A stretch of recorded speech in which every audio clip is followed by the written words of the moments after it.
Convidamos então a leitura de Romanos capítulo 6. Nós vamos ler dos versos 12 até o 23. E a gente vai trabalhar com esse texto e vai projetar versículo após versículo, orando para que Deus possa falar com cada um de nós. Portanto, não permitam que o pecado reine em seu corpo mortal, fazendo com que vocês obedeçam às suas paixões.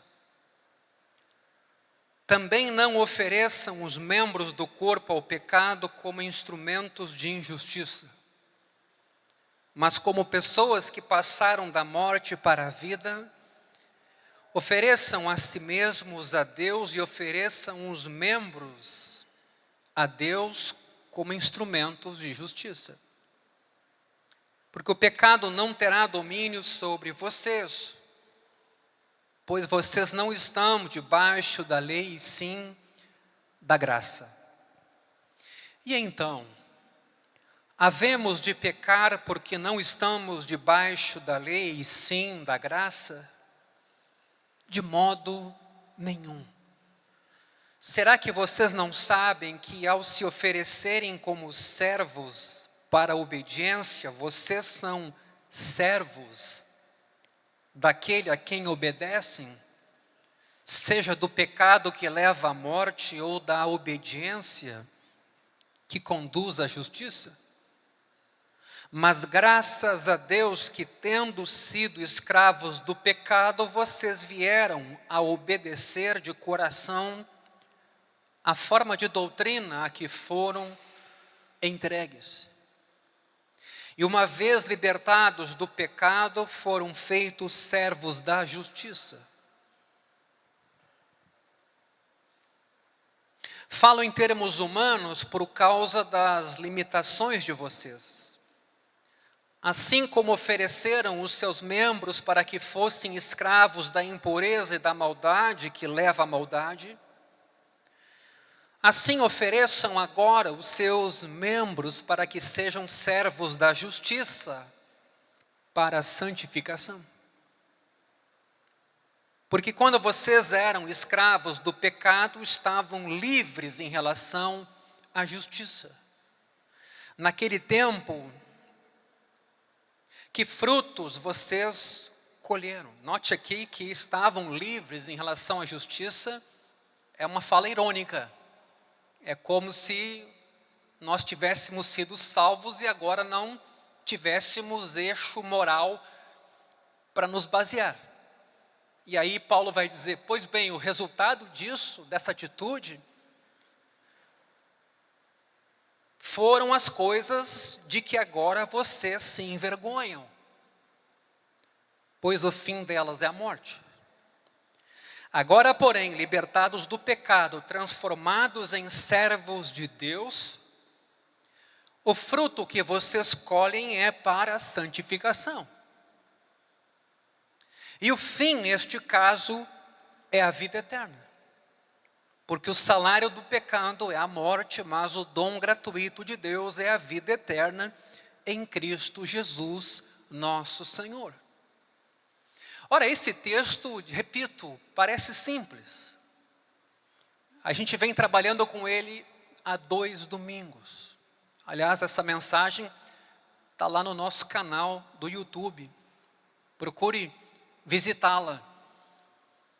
E hoje a gente finaliza então esse capítulo, e obviamente o tema aqui é o tema da relação entre a graça de Deus e a santificação, a salvação que Deus opera e a transformação em nossa natureza, a compatibilidade entre o que Deus começa e o que Deus continua fazendo.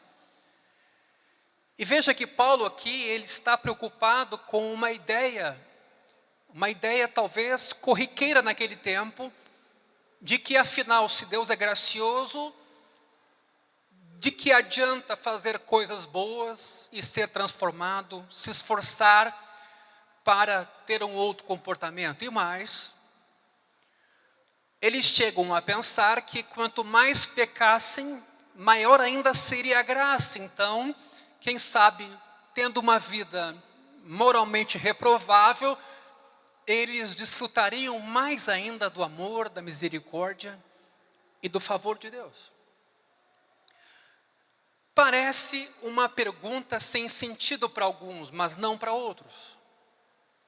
E eu acho incrível como um texto tão antigo seja tão relevante num tempo como o nosso. É evidente que de alguns anos para cá, houve uma redescoberta da graça de Deus que justifica, que salva o pecador sem obra nenhuma. E que foi uma recuperação primordial para a igreja saber que ela não é o que ela se esforça para ser, ela é o que Jesus fez por ela, e não há mérito humano nenhum nisso. Pela graça somos salvos, isto é dom de Deus, não vem de nós. Isso colocou a igreja no seu devido lugar como igreja de Jesus, fundamentada em Jesus, na obra de Jesus e não em mérito humano algum. Essa redescoberta da graça de Deus, em especial no mundo evangelical, de verdade mudou algumas estruturas, passou a tirar o ser humano de uma centralidade que ele possuía na comunidade ou até no púlpito. E esse ser humano entendeu que ele, por mais justo que fosse, por mais bem intencionado que fosse, ele ainda assim era um pecador e somente a graça de Cristo podia e pode salvá-lo. Diga, por mais esforçado que ele seja, por mais que ele tenha herdado bons valores, por mais que ele se ache digno, ele tem uma natureza pecaminosa e o mal está nele. E quando Deus então nos contempla e vê esse mal, não há um que se mantenha de pé, e é por isso que precisamos e dependemos de Jesus para nos salvar. Isso é leve, isso é libertador, isso é consolador, isso tira de sobre nós aquela obrigação e aquele medo e aquela dúvida constante, e por que não dizer aquele aprisionamento espiritual em que a gente nunca sabe se Deus nos aceita, se fizemos o suficiente, e a gente fica então agonizando com medo, em angústia. Mas Paulo vai escrever: justificados, pois, mediante a fé, temos paz com Deus por meio de Jesus. Logo, não é com base no que somos, fazemos, mas com base no que Cristo fez, que nós somos filhos.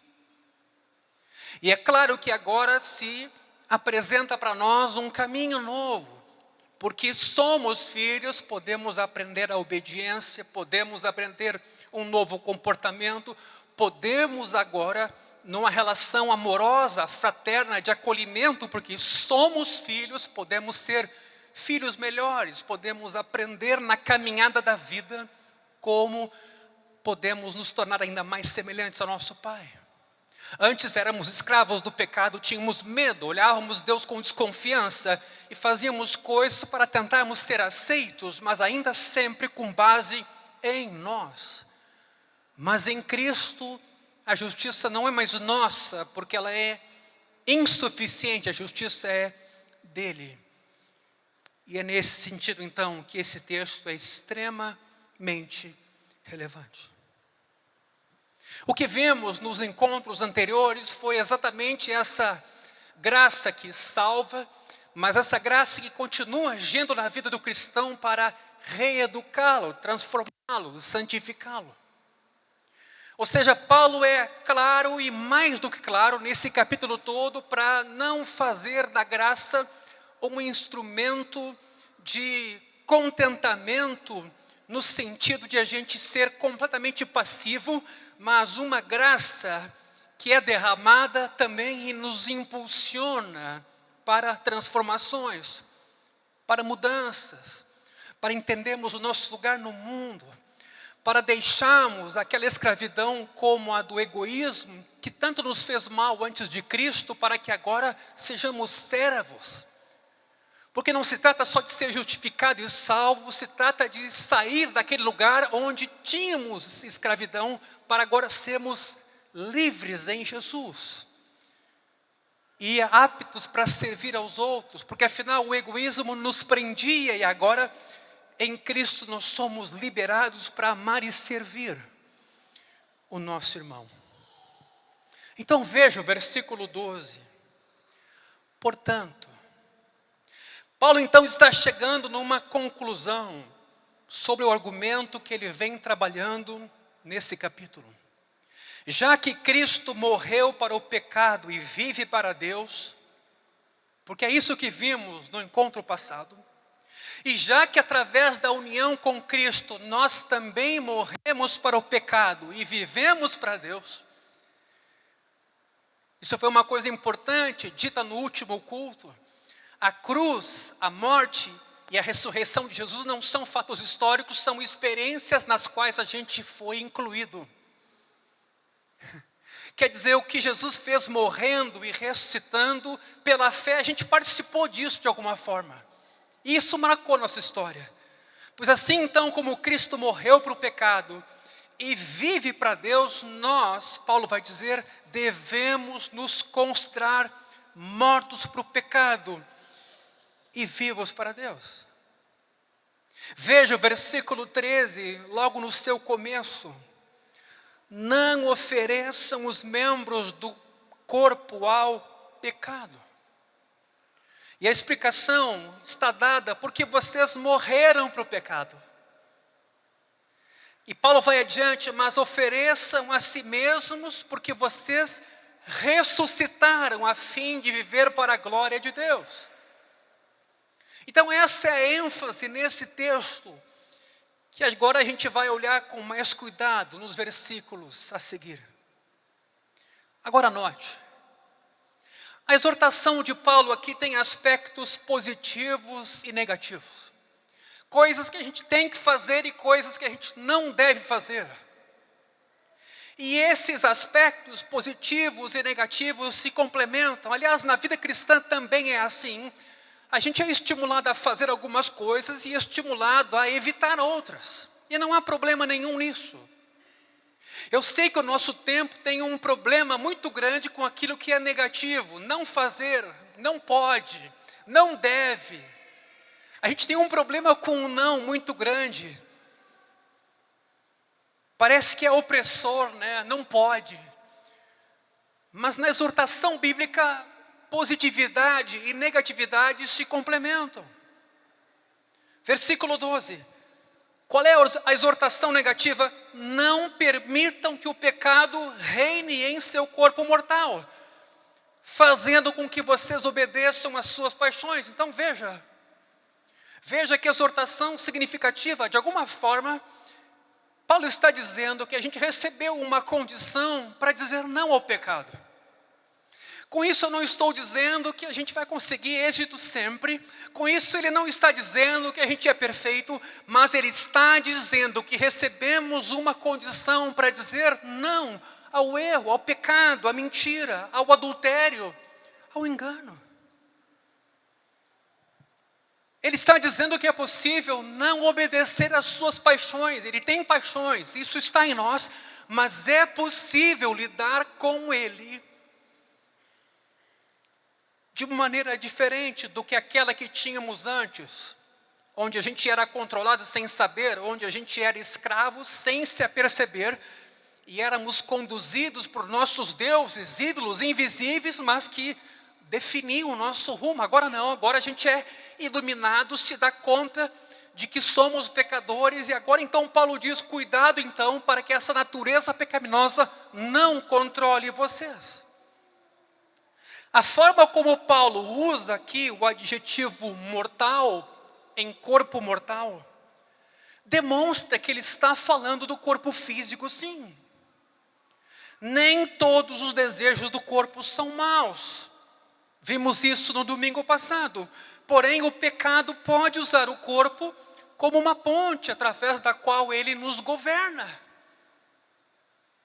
Você pega o tema da imoralidade, da pornografia, que geralmente começa pela mente, ou pelos olhos, quando essa é a porta de entrada, é óbvio que essa pornografia, essa imoralidade não vai ficar só na mente, ela vai acontecer no corpo. Assim, Paulo nos convoca a nos rebelarmos contra o pecado. Paulo não está preocupado em como essa sua exortação vai ser encarada. Paulo está dizendo que nem tudo que é impulso, que é sensação, necessariamente a gente dá vazão a isso. Quer ver um tema que eu penso desafiador em nosso tempo? Homossexualidade. Cada vez com mais frequência as igrejas cristãs adotam, não acolhem, mas adotam uma leitura aberta, renovada nesse sentido. Já nem se fala mais em ser inclusivo, uma igreja inclusiva, mas se entende que a sexualidade, essa que a gente lê como bíblica, homem nasce homem, mulher nasce mulher, casamento entre homem e mulher, já é um tema superado, porque afinal pessoas que nascem com impulsos diferentes do que aquele biológico, precisam ser olhadas com humor, compreensão, quem sabe até de forma legitimada na expressão dessa sua sexualidade. E toda fala tem que ter muito cuidado, toda maneira de aproximar-se desse assunto e das pessoas envolvidas neste assunto, é preciso ter muito cuidado para você, primeiro, não desrespeitar a pessoa, não machucar a pessoa, seus dilemas, seus desafios. E num segundo momento, não incidir num tipo penal, num crime de incitação ao ódio, de preconceito ou de injúria de alguma maneira. Mas eu só estou introduzindo esse exemplo para dizer que nem tudo aquilo que a gente sente para Paulo é legitimação de uma atitude, nem tudo aquilo que a gente imagina ser puro e verdadeiro é a manifestação de um desejo legítimo, verdadeiro e correto para a vida de alguém como nós. É exatamente porque nós estamos livres do pecado que é preciso lutar contra o pecado. Não é possível voltar para aquilo que antes nos prendia, não faz sentido. Os cristãos romanos, de certa forma, Paulo está escrevendo, devem se rebelar em nome de quem é o seu dominador por direito, que é Deus, contra o domínio usurpador do pecado. Então esse é um tema desafiador para nós. A gente está vendo a nossa sociedade passar por mudanças profundas, que afetam também a vida da igreja. Se por um lado também a ciência às vezes ilumina nas suas descobertas legítimas o caminhar da igreja, em outros lugares ou outros momentos, o cientificismo, que é essa coroação da ciência enquanto inerrante e deusa verdadeira do saber, conduz a gente a caminhos tenebrosos que, quem sabe, vão nos demandar ou exigir uma postura bíblica clara, corajosa, verdadeira, de amor às pessoas, mas de convicção sobre quem a gente é, o que é pecado e o que não é, e qual a nossa caminhada como filhos de Deus. Versículo 13. Também não ofereçam os membros do corpo ao pecado como instrumentos de injustiça. É mais uma exortação negativa. Repito, essa exortação é impopular em nosso tempo. Falar o que eu não devo ser, ou o que eu não devo fazer, ou o que eu não posso fazer. Pois Paulo também entende que isso é ética cristã, controlar aquilo que eventualmente eu já deixei para que isso não me controle. Não ofereçam os membros do corpo ao pecado como instrumentos de injustiça. Já que o corpo parece, mais uma vez, ser a nossa estrutura material, suas partes, provavelmente os nossos órgãos ou membros, olhos, ouvidos, mãos ou pés, estão contempladas aqui. Mas também nossas faculdades ou capacidades humanas que podem ser usadas pelo pecado como instrumentos de injustiça. Mas Paulo não fica só naquilo que é negativo, ele também é positivo e com isso nos dá uma alternativa. Ele diz no versículo 13, parte B, ofereçam a si mesmos a Deus. Então, se alguém imaginar que o pecado e a relação nossa com ele é só em termos negativos, também existe uma positividade. Apresentar a nossa vida a Deus, afinal nós somos dele. Fomos criados para ele, fomos designados a partir dele para propósitos bem específicos, mas o pecado perverteu nossa vida, o uso do nosso tempo, da nossa saúde, do nosso dinheiro, do nosso casamento. Se a gente para pensar aqui, eu ficaria horas só discutindo esses tópicos, daquilo que Deus designou e planejou e como a gente hoje funciona na verdade, por causa do pecado. Apesar de a ordem para não nos oferecermos ao pecado estar no tempo presente, o que indica uma repetição, o que indica um vigiar, de não dar lugar ao pecado, algo constante. A exortação a que nos ofereçamos a Deus está no tempo auristo no grego, o que é significativo aqui. Embora isso possa não ser um apelo a uma rendição total de uma vez por todas, pelo menos sugere um compromisso decisivo e deliberado de oferecer a minha vida a Deus agora como filho dele. Por que eu estou tocando nesse assunto hoje? A gente vai caminhar um pouco mais, porque a sensação que eu tenho é que a gente vive uma vida cristã pouco propositiva. A gente vai vivendo e vai deixando as coisas acontecerem. Pega o assunto marido e mulher. Pega um dia tua esposa, teu marido, pergunta um para o outro: o que eu mudei? O que você mudou? Nesses últimos anos, o que melhorou em nossa vida? O que foi transformado em nossas atitudes? Eu fui mais compreensivo, eu fui mais paciente, eu fui mais servo, mais amoroso. Eu manifestei na nossa relação transformações. Essas perguntas são importantes na medida em que a gente, quando pensa a vida, não pode ser essa caminhada em que a gente não é intencional, a gente simplesmente vive e às vezes de uma maneira muito pouco direcionada. Eu queria que você pensasse um pouco sobre isso. Você pega alguém, por exemplo, que tem problema com o relógio, você chama essa pessoa, você diz para ela: cara, corrige a tua vida na questão do horário. Tu está fazendo pessoas esperarem por ti. Você fala isso para ela você fala isso para ela 2 vezes, você fala para ela isso 3 vezes, e ela insiste, e passam-se 10 anos, e as pessoas continuam com os compromissos agendados, esperando por esse que se entende superior. Elas continuam esperando e já o conhecem, passam-se 20 minutos, 30 minutos, 1 hora, e é conhecida a atitude da pessoa por chegar atrasado assim.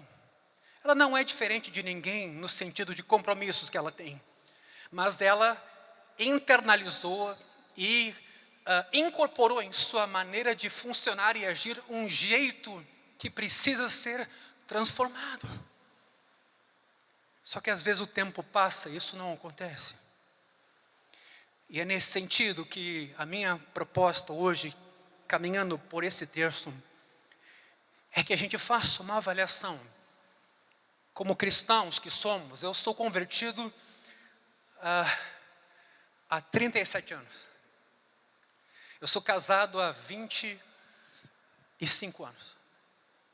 Eu preciso ouvir minha esposa, eu preciso olhar para como eu era com 12, eu preciso olhar para como eu era como pastor há 10 anos e como eu sou hoje, e acreditar que essa obra que Deus promete fazer em mim de santificação, eu também tenho que desejar.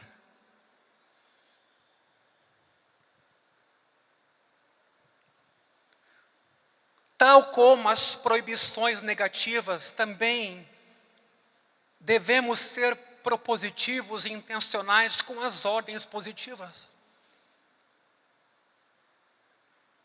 Paulo olha para além de um auto-oferecimento generalizado. Eu sou cristão, eis aqui minha vida, Senhor. Tu sabe, eu sou teu. Não, Paulo aqui nos sugere a que a gente pense o nosso tempo, o nosso dinheiro, nosso casamento, nossa comunidade, nosso trabalho, em que sentido tudo isso está sendo oferecido para Deus, e não uma fala genérica, eu sou de Deus, todos somos. Essa é a construção gramatical desse texto. Que apresentemos os nossos membros. Eu podia pensar aqui em áreas, eu podia pensar aqui em órgãos, eu podia pensar aqui em tudo aquilo que me define enquanto pessoa que esteja oferecido a Deus como instrumentos de justiça. Por quê? Veja o versículo 13. Porque passamos da morte para a vida, não sou eu quem estou dizendo, é Paulo aqui. A lógica é clara, uma vez que morremos para o pecado, é inconcebível que permitamos que ele reine sobre nós, ou que nós, ainda pior, nos ofereçamos a ele. Porque foi para isso que Cristo morreu, nos resgatar dessa escravidão, que trouxe frutos como a vergonha. Já que estamos vivos para Deus, o mínimo que se espera é que ofereçamos a Ele nossas faculdades, nosso ser, nossos valores, nossos objetivos. Nós morremos e ressuscitamos com Ele. Devemos, portanto, nos considerar mortos para o pecado e vivos para Deus, e tal como aqueles que foram tirados da morte, nós devemos nos colocar a serviço do nosso novo Senhor. Veja o versículo 14 aqui. Veja. Porque o pecado não terá domínio sobre vocês, pois vocês não estão debaixo da lei, sim da graça. Agora Paulo apresenta mais uma razão para que nos ofereçamos, não ao pecado, mas a Deus. O pecado não terá domínio sobre vocês. Ele está expressando uma garantia, ele não está dando uma ordem, ele está dizendo algo que já está garantido para aquele que é filho de Deus. Porque o pecado não terá domínio, essa é a pergunta, porque não estamos mais debaixo da lei, e sim da graça. Esse é o segredo supremo da libertação do pecado. Lei e graça são princípios aqui antagônicos, refletindo a antiga e nova ordem. Adão e Cristo. Estar debaixo da lei é aceitar a obrigação de guardá-la e assim cair na sua maldição. Todo aquele que se tenta justificar pela lei será condenado pela lei, porque se não cumpri-la plenamente é julgado e condenado por toda ela. A lei condena. Estar, porém, debaixo da graça é reconhecer nossa dependência da obra de Cristo para sermos salvos e assim sermos justificados e não condenados. É Cristo. Onde está a vaidade? Onde está a justiça própria? Por que nos ensoberbecemos se tudo o que temos recebemos? Cranfield diz assim: pois aqueles que se sabem livres da condenação são livres para resistir com força e ousadia renovadas o poder usurpador do pecado. A gente precisa ter uma liberdade maior entre nós, de nos ajudarmos uns aos outros, nossos jovens, os maridos, as esposas. Quando a gente vê que estamos tomando um caminho errado, quando a gente percebe que alguma coisa está tomando uma dimensão de muita importância em nossa vida, nos desvirtuando, ofuscando nossa visão e leitura de mundo, quando nossa vida é de Deus e o nosso corpo é instrumento de justiça.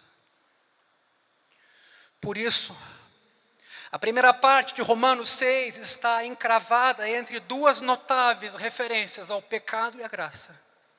No versículo 1 do capítulo 6, se indaga se a graça incentiva o pecado. No versículo 14, o último, vem a resposta. Pelo contrário, a graça desencoraja e até marginaliza o pecado. A acusação geralmente é feita nos termos de graça barata. E eu confesso, eu achava que essa acusação era demasiada há um tempo atrás.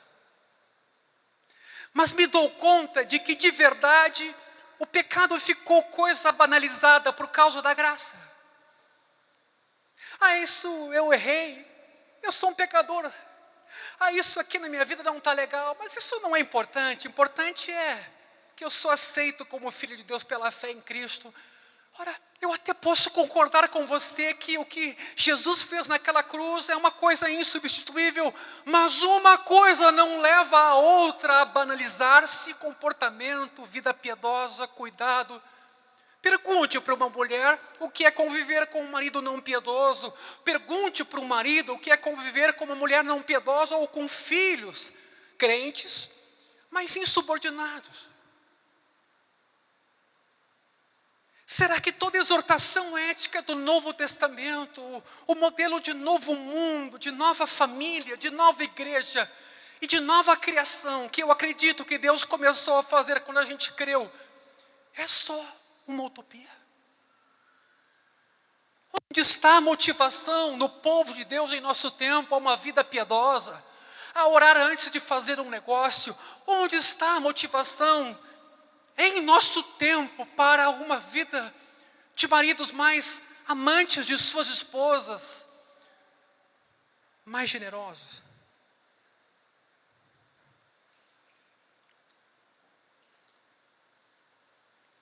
É a lei que provoca e aumenta o pecado. Quando a lei vem e nos enquadra, nós não temos escapatória, é correr para Jesus. A graça se baseia na responsabilidade da santidade.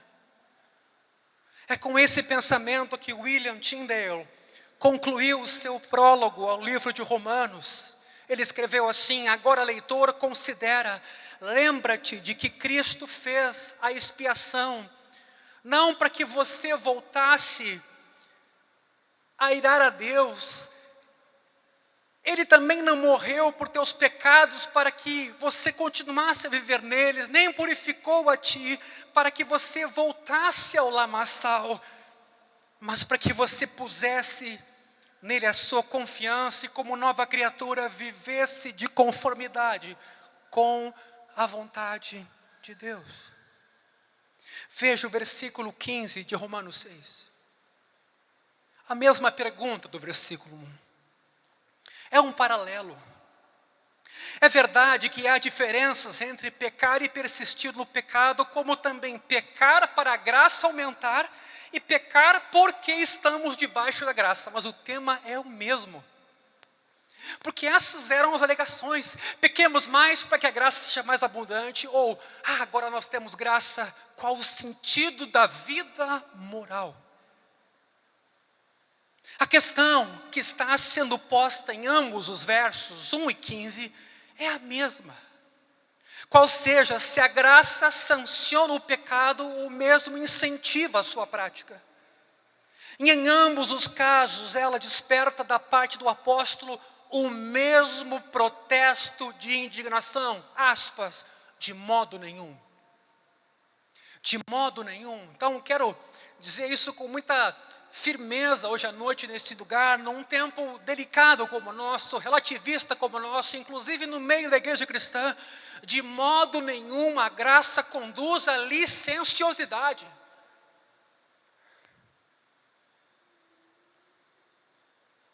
Com isso, não se está a propor um caminho invertido de vou arrumar minha vida moralmente e depois vou buscar Jesus, de jeito nenhum. Por que essa acusação? Mas uma coexistência de uma graça que justifica e que reeduca. Poderíamos dizer que Paulo rebobinou agora a fita e vai tocá-la de novo. Quer dizer, ele está voltando aos versículos iniciais, só que agora com duas mudanças de ênfase. Primeiro, embora ele desenvolva o mesmo argumento de que a liberdade para pecar é incompatível com a fé cristã, ele fala isso inicialmente em termos de nossa união com Cristo. Vimos isso semana passada. Eu estou em Cristo, como posso viver em Cristo como se não estivesse nele? Existe uma identidade. Cristo está vivo em mim pela fé, eu morri com Ele e ressurgi com Ele. Há uma identidade, eu não posso mais viver como eu vivia. Mas agora, a partir do versículo 16, há um outro argumento. Nós estamos escravizados a Cristo. Por enquanto, tome a palavra nesses termos, escravizado. A única diferença, porém, é a figura de linguagem que ele usa. Mortos para o pecado, vivos para Deus, o versículo 11, mas agora libertados do pecado e escravos de Deus, versículo 22. Outra diferença aqui é a forma como isso acontece, como essas mudanças radicais aconteceram. A ênfase na primeira encontra-se naquilo que foi feito por nós, fomos unidos a Cristo, enquanto a ênfase na última é também na nossa atitude de nos oferecer a Deus, agora que fomos salvos, dar nossa vida a Ele.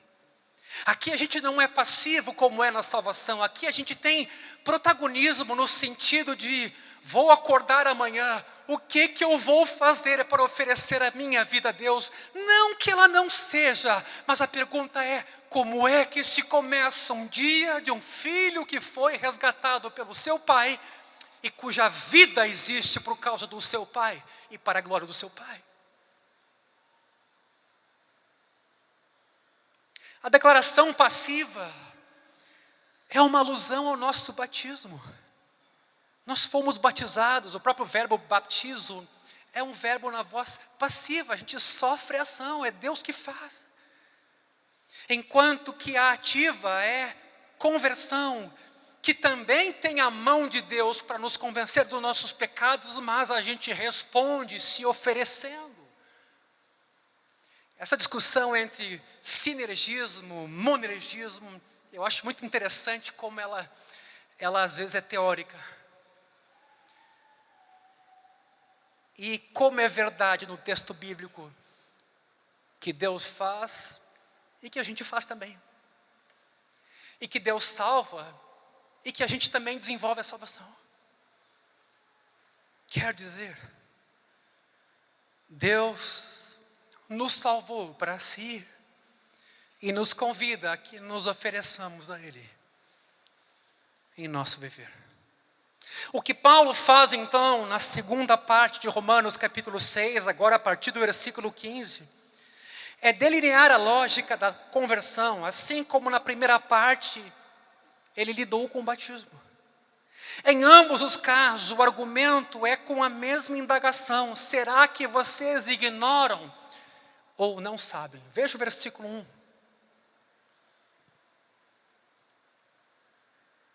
Aliás, versículo 3. Será que vocês ignoram? E no versículo 16 muda um pouquinho: será que vocês não sabem? E em seguida ele faz uma sondagem quanto à compreensão que temos dos princípios cristãos. Já que através do batismo nós fomos unidos a Cristo e em consequência disso morremos para o pecado e vivemos para Deus, como podemos continuar vivendo no pecado? Se através da conversão nós nos oferecemos a Deus para sermos seus escravos e consequentemente nos comprometemos a obedecer, como podemos dizer que estamos livres para pecar?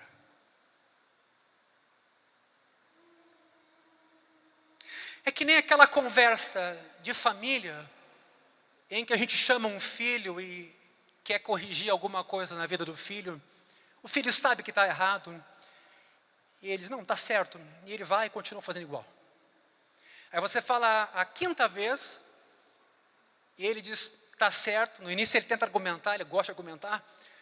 Mas depois da quinta vez, ele diz, está certo, mas ele vai lá e continua fazendo igual.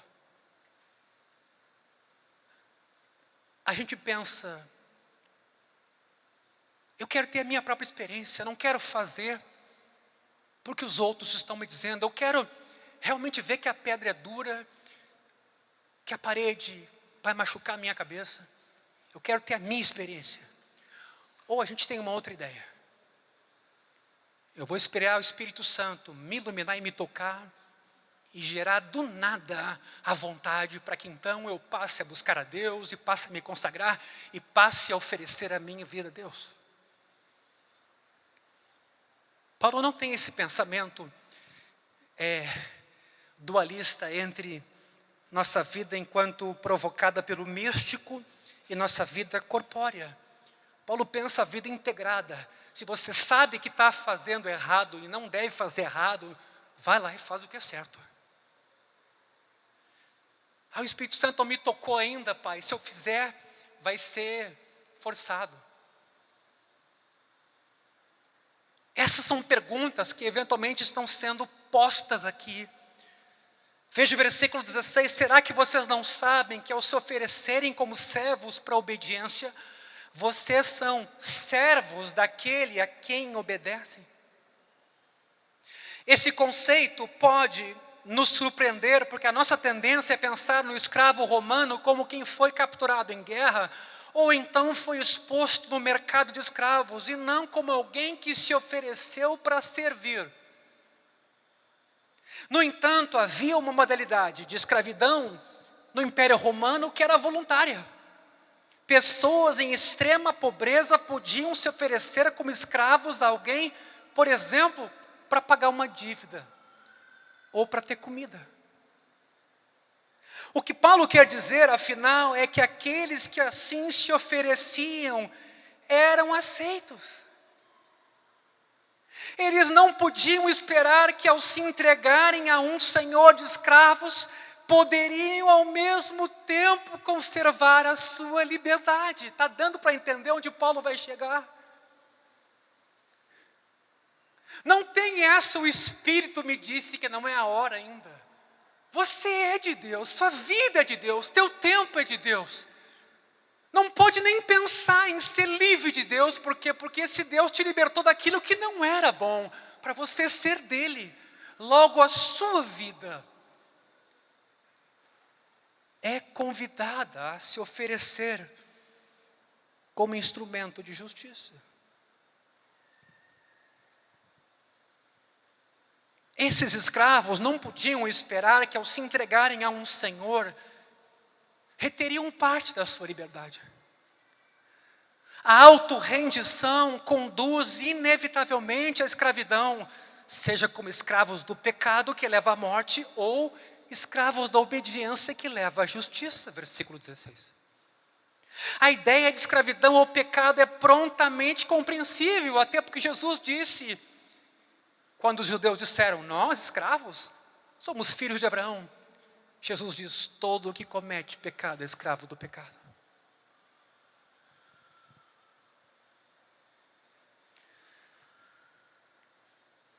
Menos fácil, porém, nesse tema é compreender os paralelos que aqui são um pouco inexatos.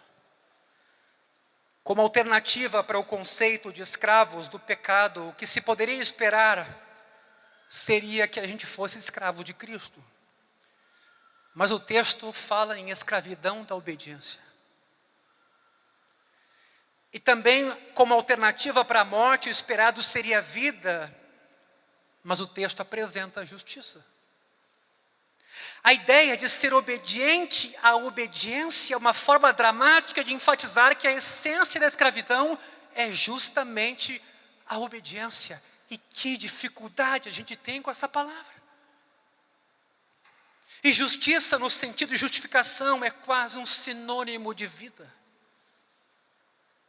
Pelo menos o significado mais amplo de Paulo está além aqui de qualquer dúvida. A conversão é um ato de auto-rendição, autorrendição conduz à escravidão. Escravidão demanda obediência radical e exclusiva. Foi Jesus mesmo quem disse: ninguém pode servir a dois senhores.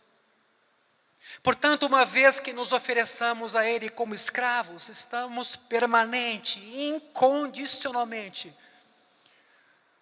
ao seu dispor. Não é possível voltar atrás, meu irmão.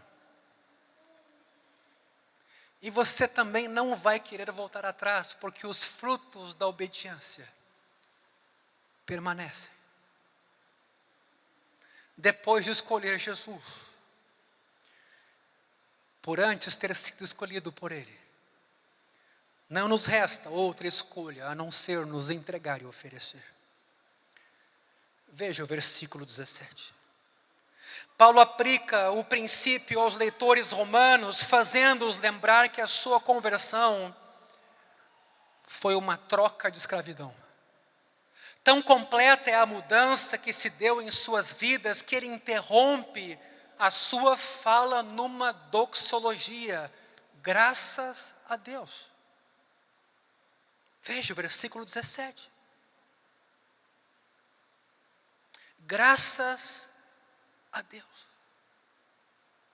Ele resume então a experiência deles em alguns estágios que têm a ver com o que eles eram, o que fizeram, o que lhes aconteceu e no que se tornaram escravos da justiça. Primeiro, eles eram escravos do pecado. Paulo não mede as palavras. Todos os seres humanos são escravos e só existem dois tipos de escravidão: ao pecado ou a Deus. A conversão é uma transferência de um para o outro. Num segundo momento, cada um de nós passou a obedecer a uma forma de doutrina a que fomos entregues. O versículo 17 diz. Essa é uma forma incomum de falar em conversão. Que eles tenham obedecido, isso dá para entender, já que o que se espera de alguém que ouve o Evangelho é que obedeça por fé. Mas aqui não é a Deus e nem a Cristo que eles obedecem, mas a uma forma de ensino. Deve ser uma alusão a um modelo de sã doutrina, nas palavras de Paulo, ou uma estrutura de instrução apostólica que provavelmente incluía a doutrina do Evangelho. É evidente que para Paulo a conversão não se limita a confiar em Cristo, mas também em crer e conhecer a verdade. O que Paulo então escreve não é que esse ensino foi confiado a eles, mas que eles foram confiados ao ensino. Vocês vieram obedecer de coração à forma de doutrina que foram entregues. O verbo aqui é paradidomia, que é a palavra que se usa para passar adiante uma tradição.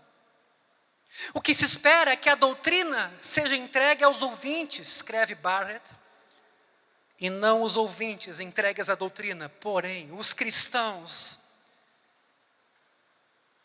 foram criados pela palavra de Deus e permanecem sujeitos a ela. Terceiro, os romanos foram libertados do pecado, versículo 18.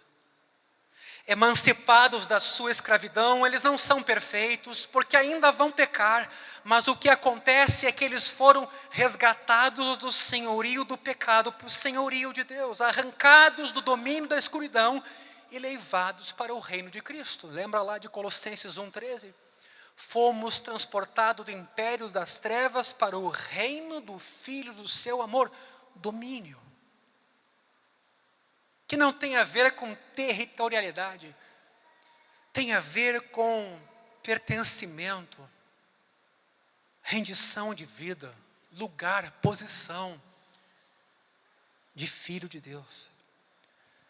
Por fim, nós nos tornamos escravos da justiça, versículo 18. E tão decisiva essa transferência que se dá pela graça e poder de Deus da escravidão do pecado para a escravidão da justiça, que Paulo não pode deixar de dar graças a Deus. Ora, meus irmãos, É preciso muita inteligência para observarmos como o nosso mundo caminha para tempos difíceis. E eu não estou a falar de política aqui, ou de ideologia política.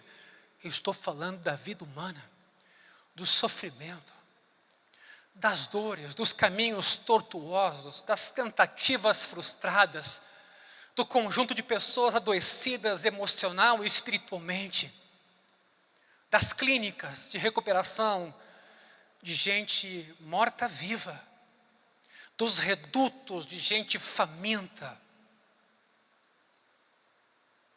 com pele e osso caminhando como zumbis, em busca de sentido no mundo e de esperança. Qual o nosso lugar? Deus se esqueceu do mundo? O que está acontecendo? Paulo continua comparando e contrastando os dois tipos de escravidão. Desta vez, porém, ele faz uma analogia. Eu não vou abordar esse tema aqui agora, do versículo 20 a 19. Eu vou passar para o 20 direto.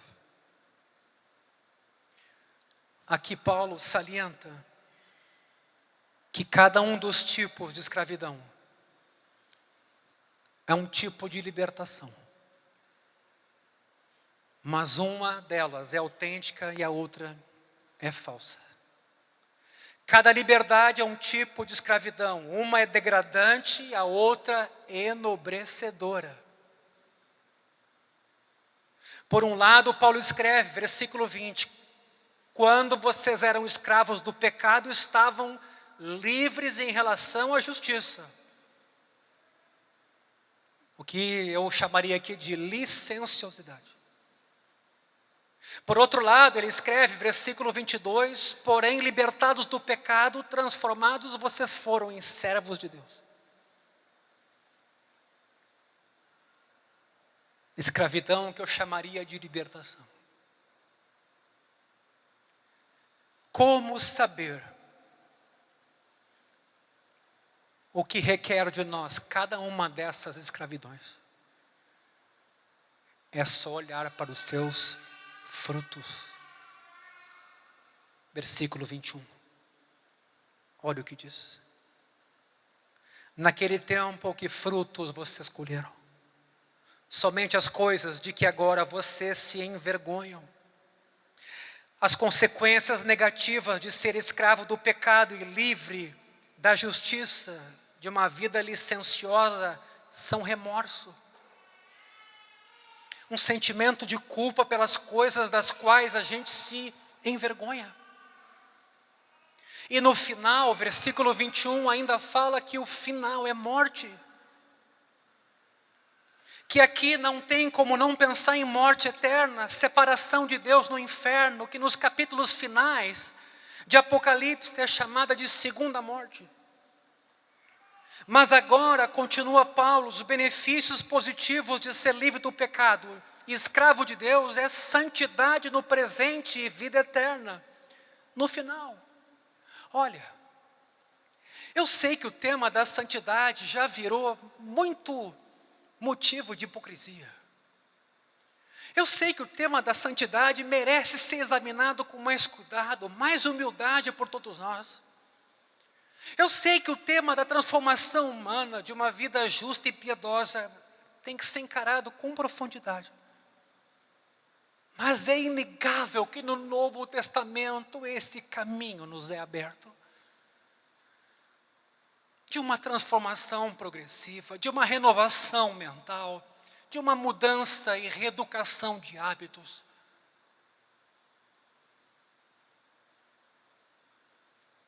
É inevitável.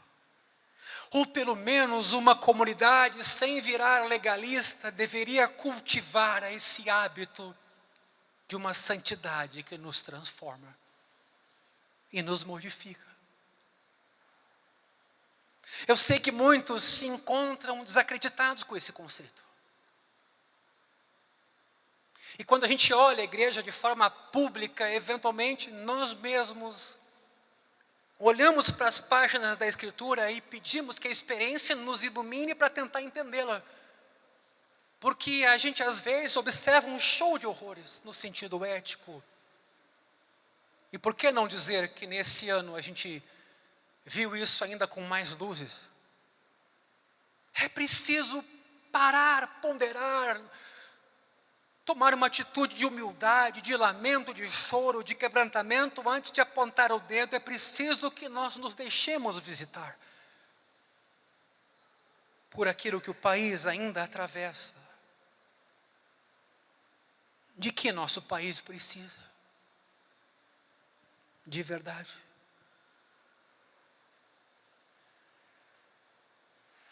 Versículo 23. Aqueles que estão em Adão servem ao pecado, os que estão em Cristo servem a Deus. Paulo adverte mais uma vez que essas duas modalidades de escravidão são opostas. Tão opostas quanto o destino final que cada uma delas tem. O que vemos de novo aqui é o terceiro contraste, que tem a ver com os termos de serviço nos quais opera cada um dos senhores de escravos. Porque o salário do pecado é a morte, versículo 23, mas o dom gratuito de Deus é a vida eterna em Cristo. O pecado paga um salário merecido, mas Deus dá um dom gratuito, o que a gente não merece. Carisma aqui, essa é a palavra, é uma dádiva que Deus dá. Portanto, se estamos prontos a receber aquilo que merecemos, só pode ser a morte. Mas a vida eterna é uma dádiva de Deus inteiramente gratuita e absolutamente imerecida. Porque quando a gente fala de santidade, a gente tem que voltar para essa base fundamental de novo e de novo. Somos pecadores. Aqui é o começo de qualquer mudança possível em nossa vida. Com base no que Cristo fez por nós naquela cruz. Por fim, há duas vidas colocadas aqui diante de nós.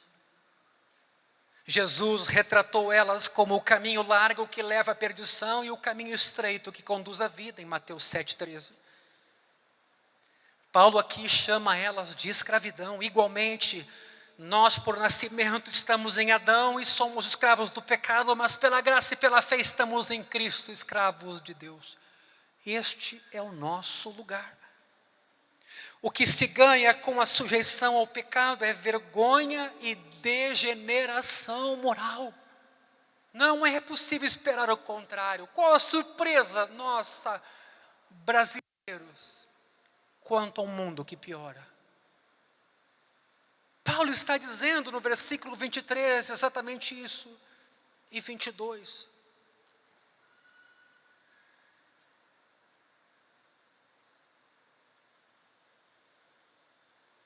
Mas a sujeição a Deus traz como resultado precioso fruto de uma santidade cada vez maior, que vai culminar com o dom gratuito da vida eterna. Por fim, meus irmãos, e aqui concluo. Tal como no Éden, o diabo perguntou a Eva: é assim que Deus disse, não comereis? Ele continua insinuando em nossas mentes: por que você não continua pecando? Vá em frente, sinta-se à vontade, seja livre, não seja reprimido. Você está debaixo da graça, Deus o perdoará. Mas nessa batalha mental, social, midiática, a nossa resposta como filhos de Deus deve ser um firme não. Deus me livre, de modo nenhum. Mas não podemos parar por aqui, meus irmãos, temos que apresentar uma razão para essa negativa. Porque existe uma sólida razão com a qual é possível refutar esses argumentos ardilosos do diabo, de um mundo que se transforma. e com o qual Paulo traduz a sua teologia. É a necessidade de lembrar quem somos em virtude da nossa conversão e batismo. Além de sermos um com Cristo, somos escravos de Deus, fomos unidos a Ele pelo batismo e nos tornamos escravos de Deus ao nos rendermos a Ele em nossa conversão. Quer enfatizemos o batismo ou a fé, a questão é a mesma. Unidos que fomos com Cristo, estamos mortos para o pecado e vivos para Deus, graças a Ele. Sendo escravos de Deus, estamos por isso mesmo comprometidos com a obediência. O que exige de nós? Pertencimento, compromisso, responsabilidade, que caracteriza alguém que de verdade vive com base na graça de Deus. Não devemos jamais persistir no pecado contando de forma presunçosa com a graça de Deus. A simples ideia de fazer isso é uma contradição maligna, pervertedora do que Jesus fez na cruz. Por isso precisamos lembrar quem somos nós, aprender a dialogar com a nossa mente quando indagados ou tentados responder: você não sabe o que significou a conversão e o meu batismo, não sabe que fui unido a Cristo em sua morte e ressurreição, não sabe que sou escravo de Deus e comprometido a obedecê-lo. Por acaso você, diabo, ignora estas coisas? Eu não. Eu sei quem eu sou. No mundo que quer dizer a todo momento quem você é, com formadores, youtubers e vários ícones que tentam dizer quem a gente é, Paulo aqui então resgata quem nós somos. Sim, é claro que eu sei quem sou. Sou uma nova criatura em Cristo. As coisas velhas ficaram para trás e eis que tudo se fez novo. Pela graça de Deus.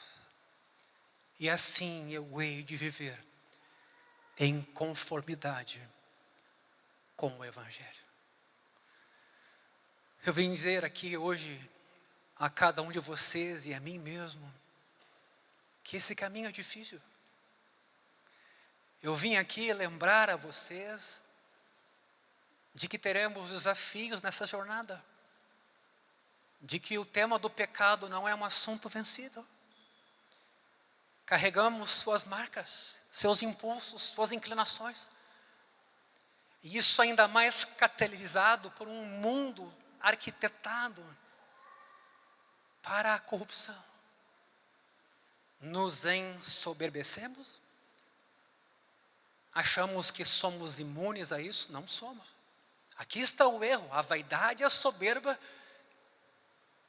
E logo ali na frente a queda. A humildade de saber que somos pecadores, mas ao mesmo tempo somos de Deus. Nos faz não relaxar, mas confiar. Segurar na mão do nosso Jesus.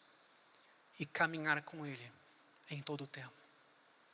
Por quê? Porque Ele nos disse, esse caminho é bom, perfeito e agradável. Os frutos ficarão evidentes na jornada. O outro caminho do pecado trará vergonha, trará culpa, trará problemas de consciência.